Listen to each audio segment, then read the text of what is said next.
Hello there. Welcome to day 200. 200. I wanted to have a little banner, but I got all caught up. And I like these to be unedited, unscripted, and we just flying by the seat of our pants. Here at 365 Days Toward Racial Change, I'm Tomlin's Nyback, talking about racial issues in America, mainly black versus white. We throw in a couple other ethnicities and groups in there. Everybody gets a turn. Even black folks get the turn. And what is, what's important is, we need to learn, like, hopefully the recent news cycle with our president demonstrates the need for this kind of project and Dr. Anderson's work. Like, if you don't get that America has some serious issues still based on the color of a person's skin, you got some things to work on, right? We just this is just educational, like we're not preaching hate or really any bias or anything. I'm just presenting evidence, and it keeps coming out right there on CNN every night, uh, you know. So yeah, this project is relevant. It's necessary. Dr. Anderson's work is necessary, and anybody's work, white or black, that honestly, objectively, soberly presents these issues is highly needed. You know that this issue on race is not going away, and I'm finding people on both sides trying to tuck it, put it to bed, and you know kiss it goodbye and all that. I used to be in uh, messed up in a lot of religious missions and stuff like that. One of the pastors there, chaplains, he would always preach about uh, letting go of sin and the problem with us drug addicts and alcoholics that he's speaking to is that we keep kissing it goodbye, you know, trying to have this, uh, you know, amicable separation. But he's like, no, you need radical amputation to get rid of it. And racism in America is far from being radically amputated. Especially when it's fomented by the number one person in the nation. We got some issues to work on, and so it's not going away. So this is necessary. This is necessary, which is brings me to the point of the mind of Americans, the black mind. You know, are we on autopilot, expecting things to get better, expecting barriers to fall down? Do we have an expectation that we're going to arrive someday without putting some real skin in the game again? We may have to revisit some of the energy of the 60s.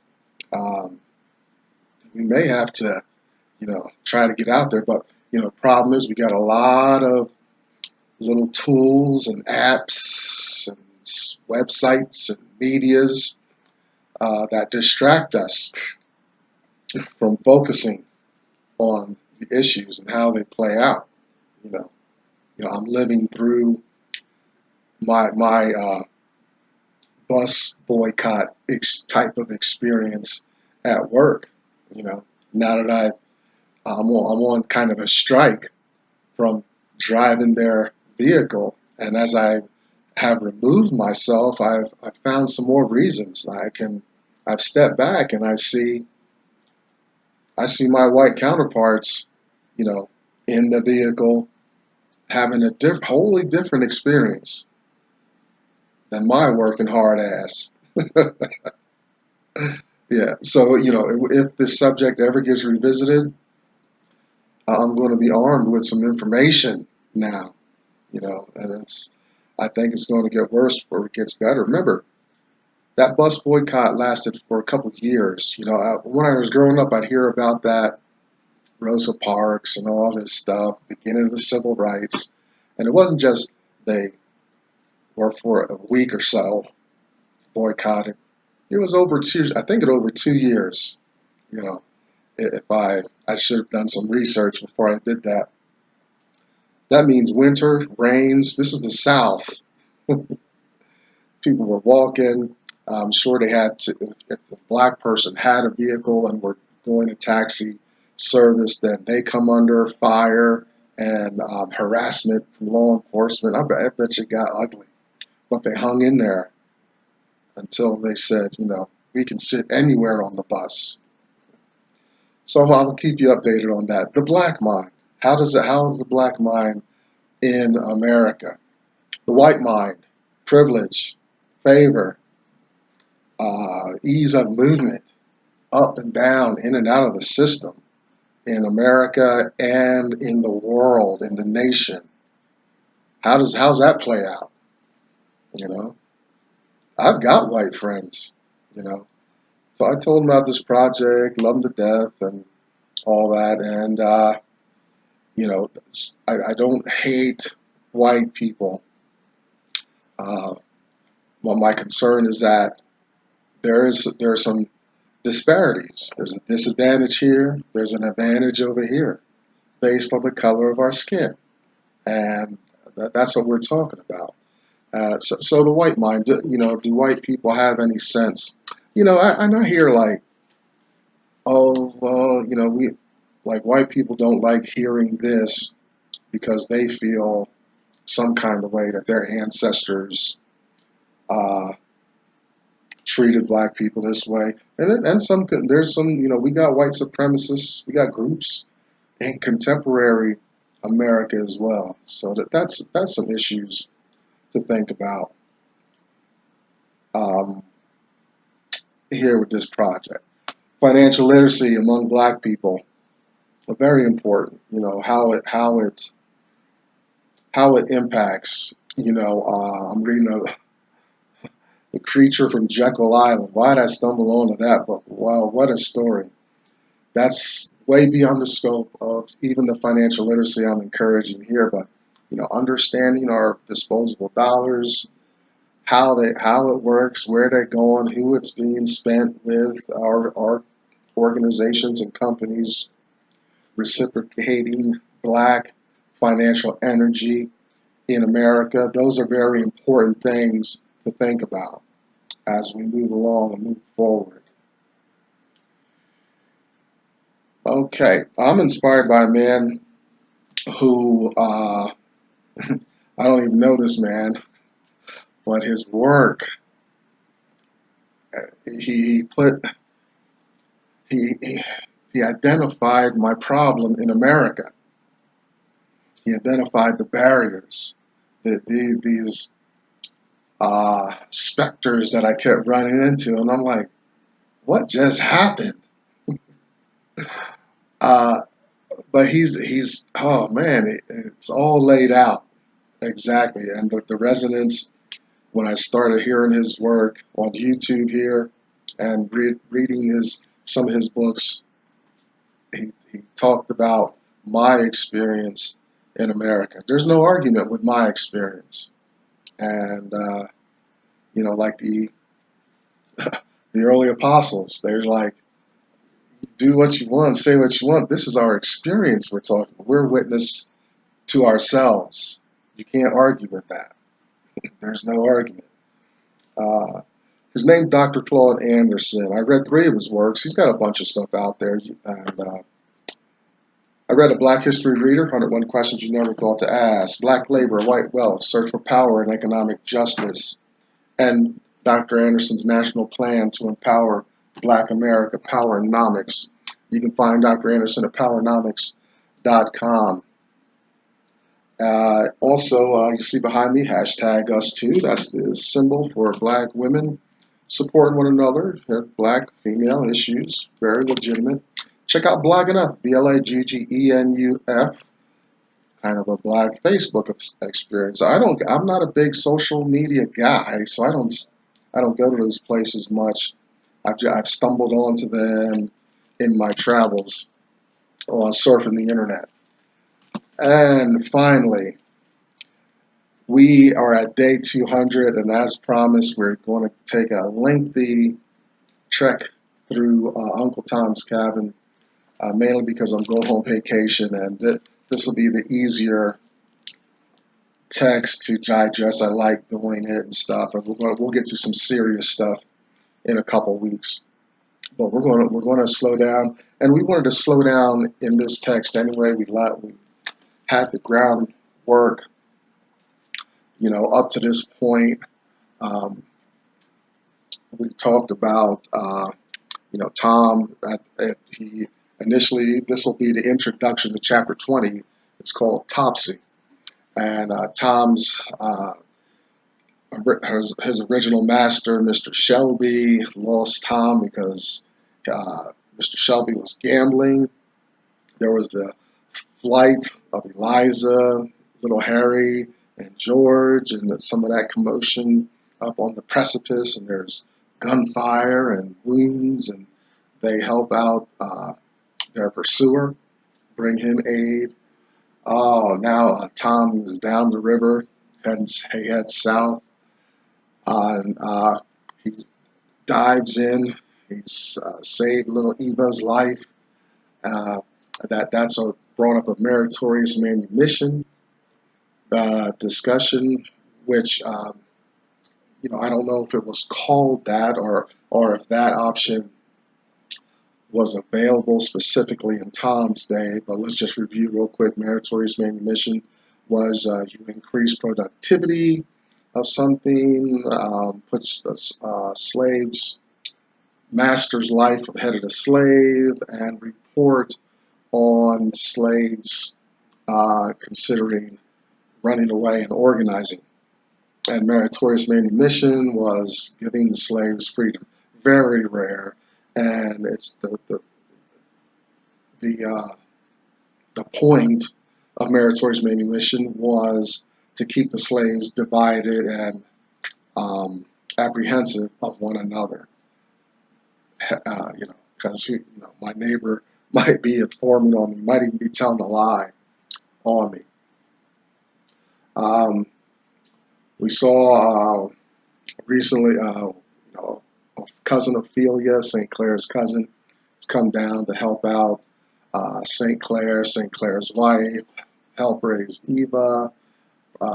Saw Prue's murder, and she had a very sad, a life. She was used as for breeding, more black babies, more black slaves, and she finally got to keep one, but her new master refused to let Prue take care of it. Prue's community and the other slaves apparently didn't help out, so the baby is starved to death amidst its own cries and agony, which drives Prue into alcoholism, uncontrolled alcoholism, and finally she's beaten to death by her masters.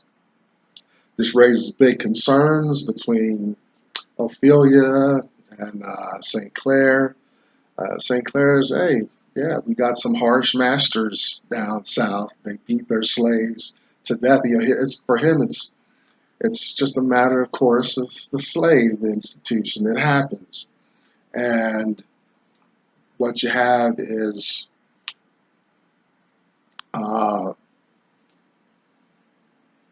Ophelia, and she's all up in arms, but St. Clair points out, he says, look, problem with this is that the North, Ophelia's from the North, New England, and she feels like because the black people are free, that they're better off. St. Clair's like, oh, no.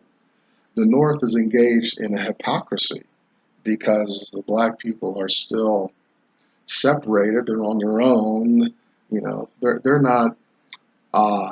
They're free, but they're not competing with white people, and it's not some homogenous society where all groups and colors are hand in hand and having friendly competition with one another. No, no.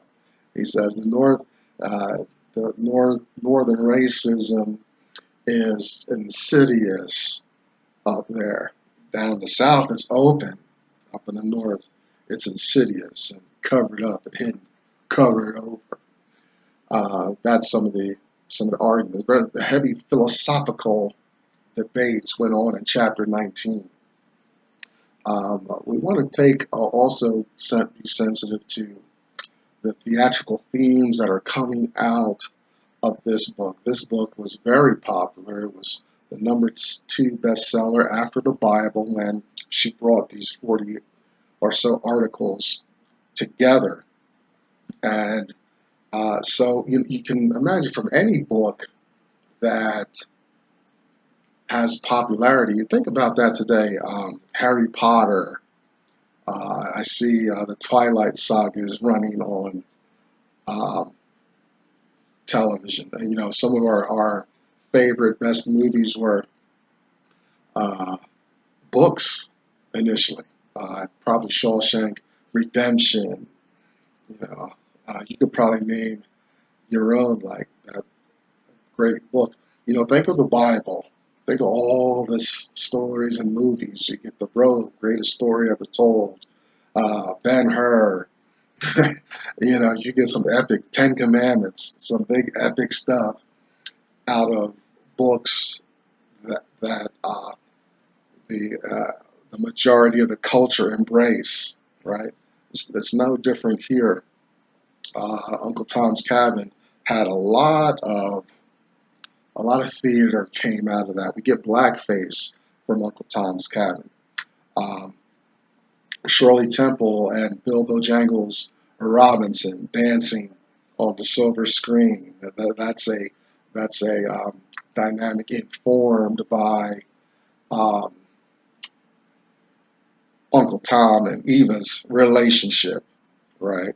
Nice innocent relationship. Older black man, younger little white girl, and they're having all kinds of fun with that. Oh, so we talked about institution of owning black humans, unsolved murders. These murders that happened. Prue was murdered. I read a narrative from Frederick Douglass. He was witness to a slave who was like disobedient to the slave handler, the overseer, not the master, but the overseer. And the overseer shot the slave with his shotgun point blank in the face. And there's no contrary behavior from black folks under the slave institution. I kind of see some weird looks from my managers at work that I have a will of my own and that I have a say in my life and my prosperity. They don't like that, right? Unpaid labor. We're going to talk about rape, castration, some other sexual things, physical abuse, separation of families.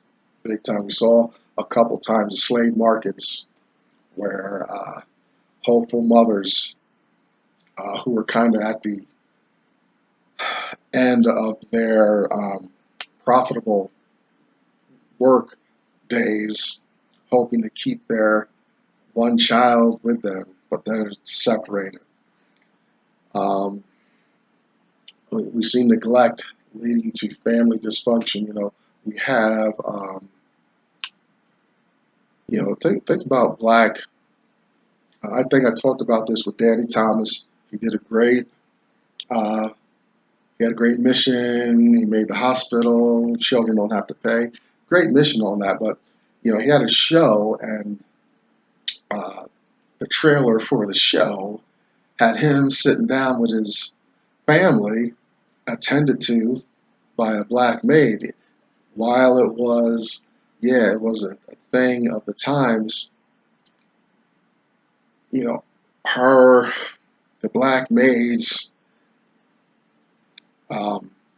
desperation to put food on her table took away time from her family, nurturing and raising up kids in her space, right? While she's serving this family dinner, you know.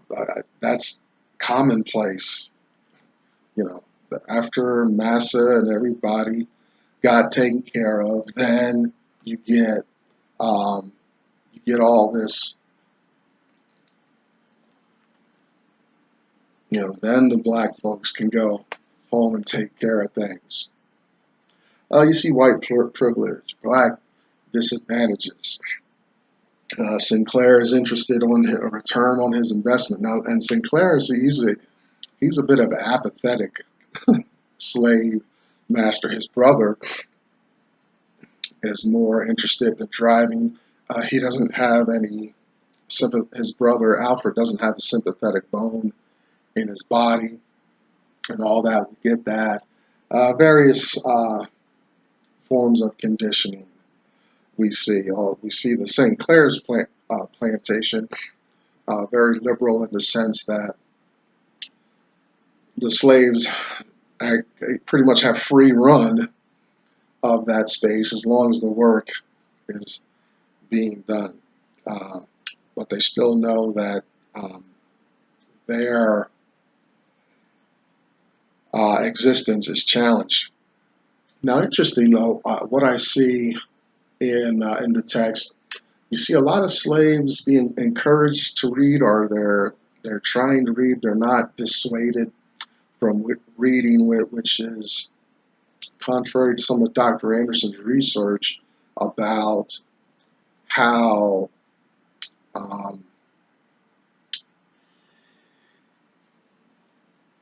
there were edicts and laws passed to prevent slaves from reading. I'm sure it's all over the board with all that. It's probably more lenient in the North, excuse me, and it gets more stringent the more south you go, And the problem, I can tell you from my own experience, I read a lot, and it makes, when you get the reality of what some men and women have written about, talked about in the world and in this nation, when you read documents about how this nation was founded and stuff like that, it gives me a sense of dissatisfaction. And no, I'm not, you can't send me back anywhere because I'm an American. You can send me to my home state, I guess. But that's the things that are relevant with this reading issue. The reading is very pronounced. It happens, and there's no pushback against it, as Harriet Beecher Stowe presents her characters. Yet at the same time, there's pushback against it. So it's probably case by case, plantation by plantation basis. Now, so there's a review, big broad review about slave life, slave institution, white ownership of black human beings, the trading of those humans, how the institution worked a little bit in America at Harriet Beecher Stowe's perspective. In comes an interesting character. For some reason, I resonate with this character, a little black girl, 8, 9 years old, named Topsy. And we're going to have some adventures with Topsy. She's going to be Ophelia's project. St. Clair is now calling Ophelia on the carpet about uh, how altruistic, how open is Ophelia. Take this is a raw, autopsy's a raw, blank slate, black child. We're going to talk about her mental state, her physical state, and all that tomorrow. But we're going. This is Ophelia's project. St. Clair is sneering as I think he smokes a pipe and reads his paper as he lounges on his chair. These are the things that make, uh, Ophelia's got to put some skin in the game. You know, St. Clair's put down the gauntlet because he knows Ophelia still feels superior in her northern free slavery states and whatnot. So he says, okay, you know, black people matter. Let's check it out. I thought sometimes I walk to work occasionally, and I walk past this home. It's strange because they have a Black People Matter placard, and it comes and goes. I guess Black people matter sometimes more than not. I don't know. Uh, so anyway, and so I joke, okay, Black people matter. I do these because this is a white gentrified area that I'm walking through. So I wonder if Black people matter enough to be welcome in their house anytime and stuff like that. So Ophelia's got to go. She's about to go through some stuff. We're going to talk about that more tomorrow and in the coming weeks. Some interesting adventures await us in the introduction of this character named Topsy. I'm Tomlin's Back. That's 365 days towards racial change. Day 200 out of the way. Please come back tomorrow, and we're going to be in Uncle Tom's cabin for a minute now. Thanks for tuning in. I'll see you again. Bye-bye.